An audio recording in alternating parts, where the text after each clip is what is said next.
Steel ప్లాంట్కి సంబంధించిన అంశం ఇవాళ ప్రజా సంఘాలు కానీ, ఇవాళ స్టీల్ ప్లాంట్ ఎంప్లాయీస్ కానీ,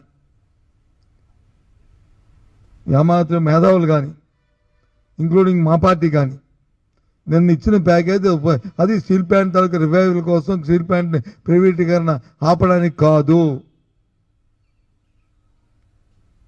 ప్రైవేటీకరణలో భాగమైన విషయాన్ని నిన్న రోజున ఇచ్చిన దీంతో కలిపి చెప్పాను.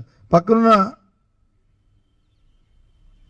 కర్ణాటక ఉన్న ఫ్యాక్టరీకి వచ్చి, పరిశ్రమకి వచ్చి 15,000 కోట్లు ఇచ్చారు. దానికి ఎందుకు రిస్ట్రిక్షన్ పెట్టలేదు? ఎస్టాబ్లిష్ ఛార్జీలు ఖర్చు పెట్టుకోవచ్చు, ముడి సరుకులు కొనుక్కోవచ్చు, దాన్ని ఇంప్రూవ్ చేసుకోవడం దేనికైనా పెట్టి. దీంట్లో ఏమి ఇచ్చారు?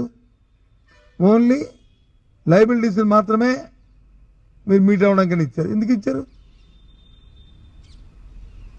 మరి డే టు డే యాక్టివిటీకి సంబంధించిన శాలరీస్, ఎస్టాబ్లిష్ ఛార్జెస్ ఇవన్నీ ఎక్కడి నుంచి మీట్ అవుతారు? ఫ్యాక్టరీ నష్టాల్లో ఉంది. ఎస్, నష్టాలు రావడానికి కేంద్ర ప్రభుత్వం తీసుకున్న విధాన నిర్ణయాలు, ఈ ప్రభుత్వాలు కానీ గత ప్రభుత్వాలు కానీ అవన్నీ ఉంటాయి. మా పార్టీతో ఒక నేను చెప్పాము అప్పటి నుంచి ఇప్పటి వరకు కూడా, దాన్ని ప్రైవేటిజం చేయడానికి వీల్లేదు. అది స్టీల్ ప్లాంట్, అది విశాఖ ఉక్కు, ఆంధ్ర హక్కు, ఆ నేపథ్యంలోనే ఉండాలి. మా సెంటిమెంట్స్తో కూడుకున్నది. ఇది ప్రభుత్వ సంస్థ ఉండాలి. ఇంకా కాకపోతే శైలిలో విలీనం చేయాలి అని మా డిమాండ్ అదే చెప్పాం.